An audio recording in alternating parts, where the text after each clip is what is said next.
The other day I was part of a fun discussion on LinkedIn regarding linked attachments.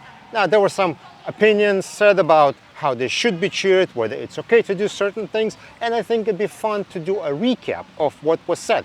So if you're into that, let's talk about linked attachments today. I think the good place to start is with a quick recap of what linked attachments are and why do they exist.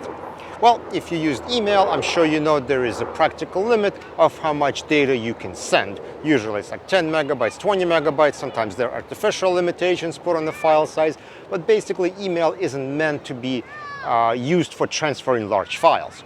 And so what Microsoft, Google, and probably some others have figured they can do is, rather than attaching file to an email, why don't we just put a file on their OneDrive or Google Drive or whatever drive, online drive you can use, and then just put a link to it into the email. This way users can send as big files as they want.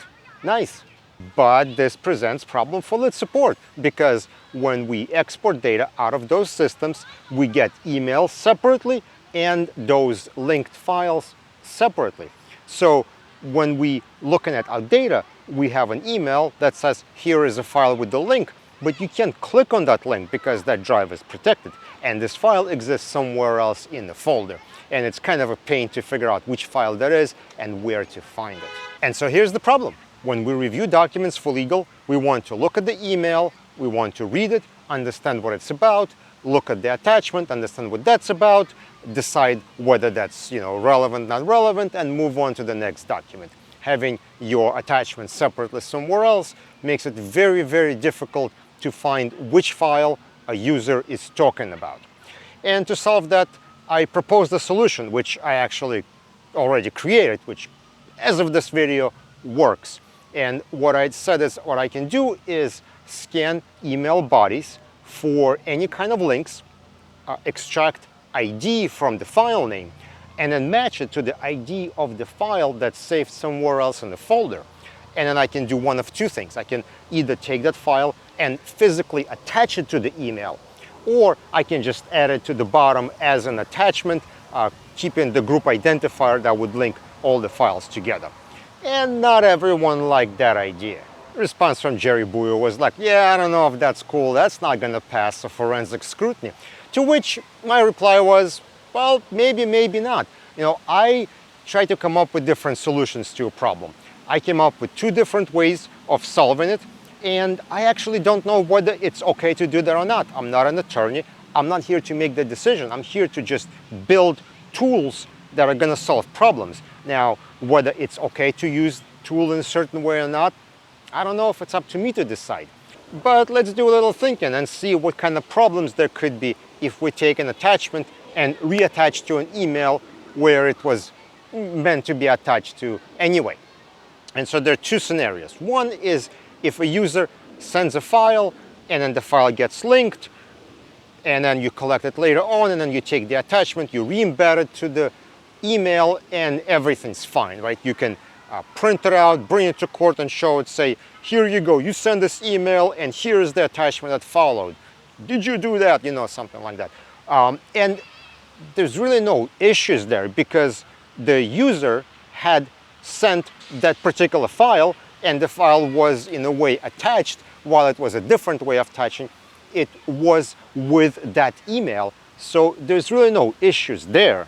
Where you may have an issue is in a situation where that file on OneDrive or Google Drive was edited after it was sent.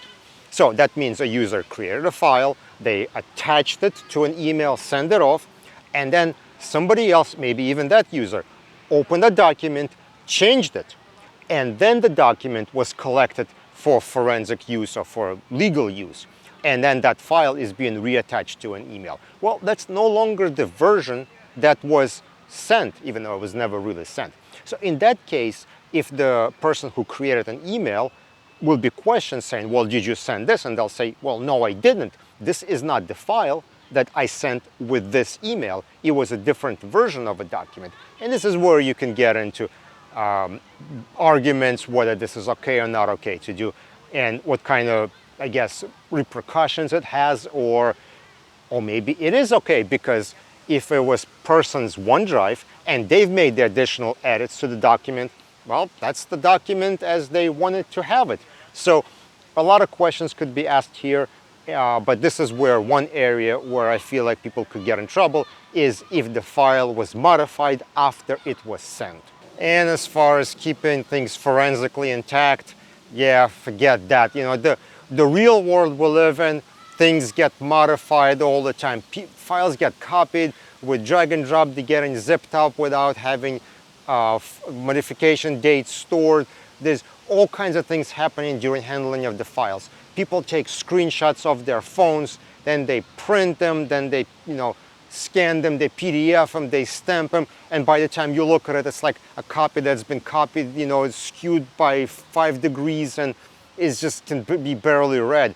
And things like that are okay. They're accepted in court or whatever they are, and people are okay using that. And would you say that's forensically sound copy of a text message? No, absolutely not. But practically speaking, it is still being used.